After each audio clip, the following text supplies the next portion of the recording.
Video hari ini agak sulit bagi saya, tapi saya harus membuatnya karena India, seperti halnya Israel, memiliki tempat yang sangat istimewa di hati saya. Saya mengerti bahwa India juga telah melawan iblis yang sama, monster yang sama yang telah dilawan oleh Israel, dan yang juga saya lawan secara pribadi. Tapi itu tidak berarti saya harus bersikap tidak jujur kepada Anda. Saya sudah mencoba memperingatkan orang-orang India selama bertahun-tahun bahwa kejenuhan terhadap orang India semakin meningkat di barat, terutama di Australia. Narendra Modi baru saja datang ke Australia dan masyarakat Australia tidak senang. Masyarakat Australia mengatakan bahwa orang-orang India membanjiri Australia. Sekarang jika Anda orang India, Anda mungkin akan berkata, lalu apa salahnya dengan itu? Maaf harus memberitahu Anda, era multikulturalisme sedang berakhir secara tiba-tiba.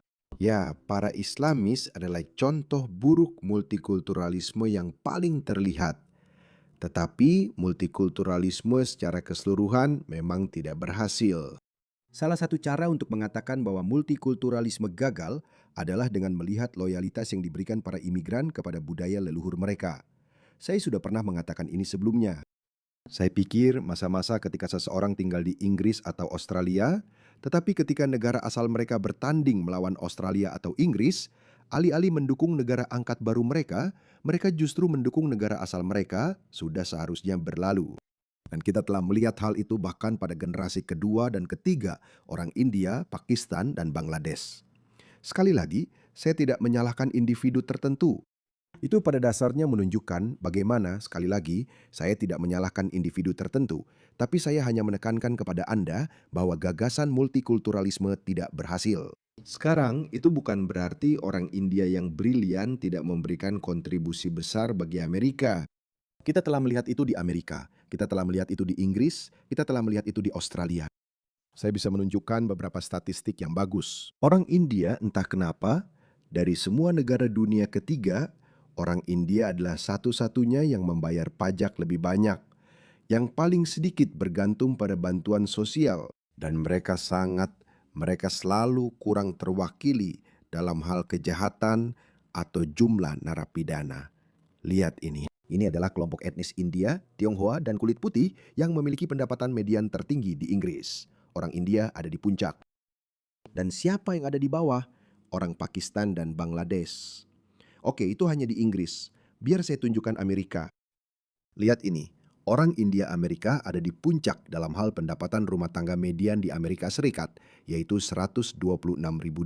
Jadi, biar saya tunjukkan statistik lain. Dan ini juga sama di Australia omong-omong. Lihat, konsumsi bantuan sosial. India tidak ada di daftar itu. Klaim tunjangan per 1.000 orang berdasarkan kewarganegaraan di Inggris. Lihat ini, orang India atau penganut Hindu kurang terwakili. Hanya 0,4% dari mereka yang dipenjara, jauh di bawah rata-rata nasional. Jadi ya, migran India adalah yang terbaik di antara semuanya. Oke? Di antara semua negara dunia ketiga. Bahkan jika Anda membandingkan mereka dengan migran dari negara maju, dalam banyak metrik mereka tetap tampil lebih baik daripada imigran lainnya. Tapi itu tidak berarti bahwa multikulturalisme itu sendiri berhasil. Atau itu tidak berarti bahwa warga setempat tidak perlu khawatir tentang membanjirnya budaya asing, yaitu budaya India. Misalnya, biarkan saya tunjukkan ini kepada Anda. Ada kepercayaan umum bahwa di Australia terjadi kekurangan perumahan karena terlalu banyak migran yang datang dari India. Coba lihat ini. Ini adalah sebuah lelang di Adelaide. Lihat orang-orangnya. Sebagian besar dari mereka adalah orang India. Tidak ada satupun orang kulit putih yang bisa saya lihat. Dan itu membuat orang-orang merasa kesal terhadap migrasi. Inilah alasan mengapa partai politik sayap kanan seperti One Nation semakin berkembang. Dan mereka bukan hanya anti-Islam, oke? Seluruh gagasan multikulturalisme sedang gagal. Dan orang-orang di Australia juga seharusnya menentangnya. Bahkan jika Anda seorang imigran, karena itulah inti dari imigrasi. Kamu harus menunjukkan loyalitas kepada negara tempat kamu tinggal. Oke. Terakhir kali ketika Perdana Menteri Modi datang ke sini, ini adalah poin bagus yang disampaikan oleh si cyberpunk Dingo. Sekali lagi, tolong jangan salah paham saudara-saudaraku orang India. Sama seperti kamu punya hak untuk melindungi budaya dan cara hidupmu, dan kamu telah melakukannya dengan sangat baik di India. Kalian adalah satu-satunya budaya yang masih bertahan setelah diserang oleh Islam, namun kalian tetap mempertahankan identitas kalian. Begitu juga, semua budaya lain punya hak untuk melindungi cara hidup mereka. Lihat ini, perhatikan baik-baik. Terakhir kali Modi ada di sini, saya menganggapnya absurd. Sebuah stadion penuh dengan orang-orang yang katanya sudah berasimilasi, tapi justru menunjukkan loyalitas kepada pemimpin asing. Jadi ini adalah tur terbarunya. Lihat ini, izinkan saya memutar laporan Channel 9 tentang perjalanan Perdana Menteri Modi saat ini. Melbourne sedang bersiap untuk menyambut Perdana Menteri India yang akan tiba di sini hanya dalam beberapa jam lagi. Narendra Modi berada di sini untuk kunjungan selama 3 hari di mana dia akan bertemu dengan Anthony Albanese dan berpidato di Stadion Marvel yang penuh sesak. Edward Godfrey melaporkan. Ini terlihat seperti persiapan untuk sebuah konser, tapi ini bukan pertunjukan musik, ini lebih besar dari itu. Ini adalah acara yang luar biasa. Ini adalah acara yang sangat bersejarah. Bintang utamanya, Perdana Menteri India Narendra Modi di Melbourne menjadi tuan rumah dan dia akan ditemani oleh Perdana Menteri kita. Akan ada berbagai pengumuman yang akan kami buat bersama. Hubungan Australia dengan India sangat penting. Kunjungan Perdana Menteri Modi mendorong ziarah lintas batas. Sebuah konvoi melakukan perjalanan dari Adelaide. Ketika terakhir kali beliau mengunjungi Australia pada tahun 2023, beliau menyapa sebuah stadion di Sydney yang dipenuhi oleh 20,000 orang. Ada 20,000 orang. Izinkan saya bertanya kepada Anda. Saya tahu karena budaya India pada dasarnya tidak bertentangan dengan budaya Barat. Orang India tidak melakukan hal-hal seperti yang dilakukan oleh umat Muslim. Tidak ada epidemi pernikahan anak atau hal-hal lain, tapi tetap saja itu adalah budaya yang berbeda. Tetap saja, baiklah, saya akan memberitahumu tentang ini. Penipuan sangat umum terjadi, itulah sebabnya bahkan India sedang membongkar banyak sindikat gelar palsu, sindikat-sindikat yang berasal dari India. Baru-baru ini ada sebuah laporan di mana banyak dokter yang katanya berasal dari India ternyata adalah dokter palsu. Sekarang saya mengerti budaya itu. Saya sebenarnya memahami budaya dunia ketiga. Itu sangat mudah. Berikan suap kepada pejabat pemerintah, bahkan perusahaan swasta pun bisa disuap dan Anda bisa membereskan apa saja. Jadi ketika terjadi gelombang kedatangan orang dari India secara tiba-tiba, mereka juga akan membawa nilai-nilai budaya tersebut. Membuang sampah sembarangan juga salah satunya. Berapa banyak video yang sudah kita lihat tentang orang-orang India dan juga orang Pakistan membuang sampah di jalanan. Itulah sebabnya kejenuhan ini semakin meningkat. Dan dulu orang-orang terbaik dari India yang datang ke Australia, itulah mengapa saya pikir banyak imigran juga sebenarnya mengatakan bahwa kita perlu menghentikan imigrasi. Lihat jajak pendapat ini. Jajak pendapat ini baru saja dilakukan, One Nation. Lihat ini. Bahasa lain yang digunakan di rumah. 35% orang Australia dui bahasa, artinya mereka adalah imigran. 35% dari mereka ingin memilih One Nation, jumlah terbesar dibandingkan partai politik lainnya. Partai Buruh dan Partai Hijau adalah yang terbesar kedua, dan mereka jauh di posisi kedua, 21%. Jadi banyak imigran juga menyadari bahwa banyak imigran jelas bukan sebagian besar, karena masih 35% bukan 50%. Para imigran juga menyadari bahwa imigrasi ini harus diperlambat. Tapi apa yang diminta Modi? Modi meminta agar program visa bagi warga India dipercepat. Dia meminta pemerintah Australia untuk mempermudah persyaratan visa bagi pemohon visa dari India. Kenapa? Ya, kamu tahu apa yang terjadi. Karena itu, inilah yang terjadi. Orang ini adalah seorang patriot dan dia meneriaki Perdana Menteri Modi.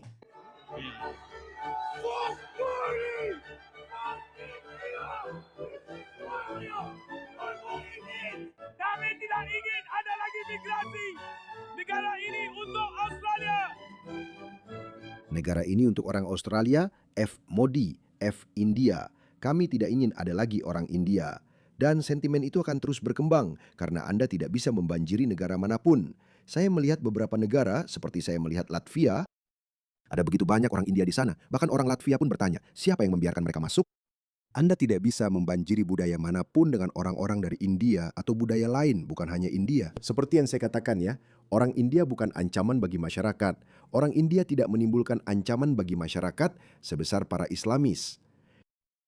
Tapi jika banyak orang India datang ke Australia, maka budaya Australia akan terkikis, yang jelas saja akan dilawan oleh penduduk aslinya. Dan saya selalu mengatakan ini, Australia harus tetap 90% kulit putih. Harus tetap 90% kulit putih. Siapapun yang mengatakan sebaliknya adalah pengkhianat Australia. Dengarkan orang ini. Modi ada di sini untuk memastikan bahwa diasporanya terus mengirimkan uang ke kampung halaman. Itu disebut remitansi. Dan itu adalah transfer kekayaan langsung dari kantung orang Australia ke pembangunan negara asing. Tahun lalu, total remitansi keluar sebesar $56 miliar meninggalkan negara ini. 11 miliar diantaranya dikirim ke India. Itu adalah miliaran dolar modal yang tidak tetap berada di sini untuk membangun bisnes Australia, juga tidak mendanai infrastruktur Australia dan tentu saja tidak berputar kembali ke dalam ekonomi kita sendiri. Oke, itu argumen yang bodoh. Oke, itu argumen yang sangat bodoh. Jadi orang-orang ini mengirim pulang uang yang mereka hasilkan di sini di Australia.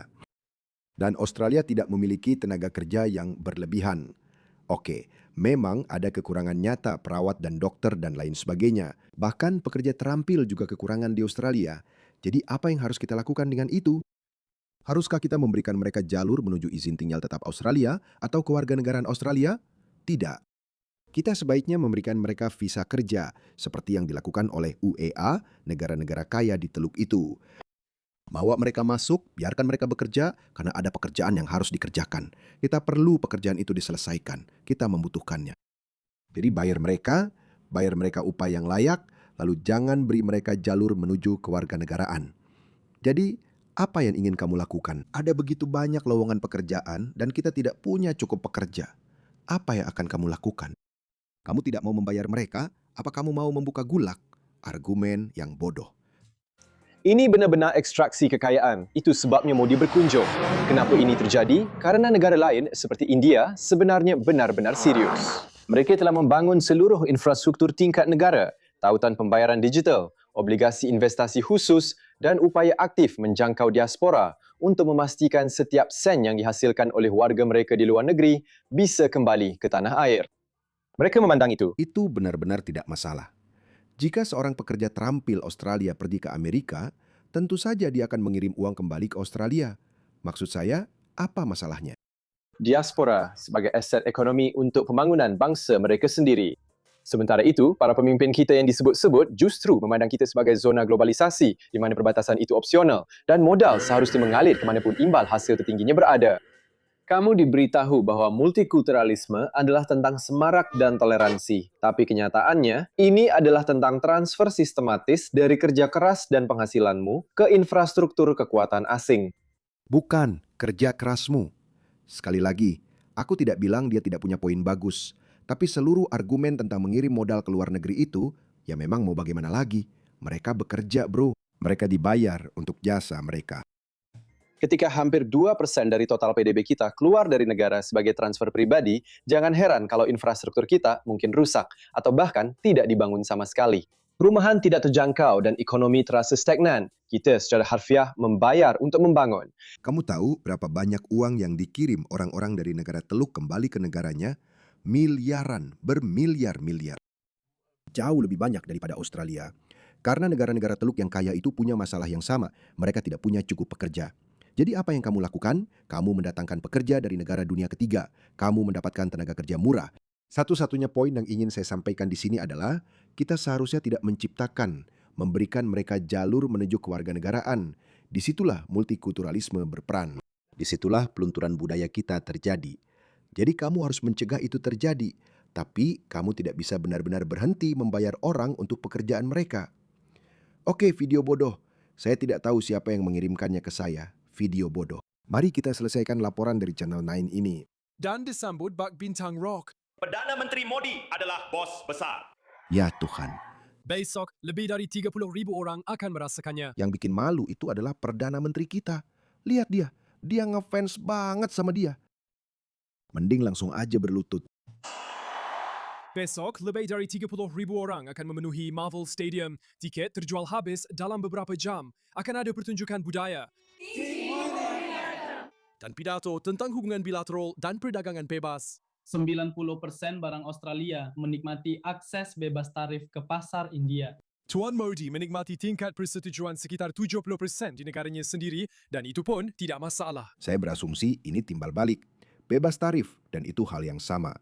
Hal yang sama juga terjadi di Selandia Baru. Bukankah Perdana Menteri Modi juga pergi ke Selandia Baru? Dan orang-orang Kiwi juga mengatakan hal yang sama. Mereka bilang bahwa kami dibanjiri oleh migran India. Ayolah teman-teman, hargai budaya orang lain.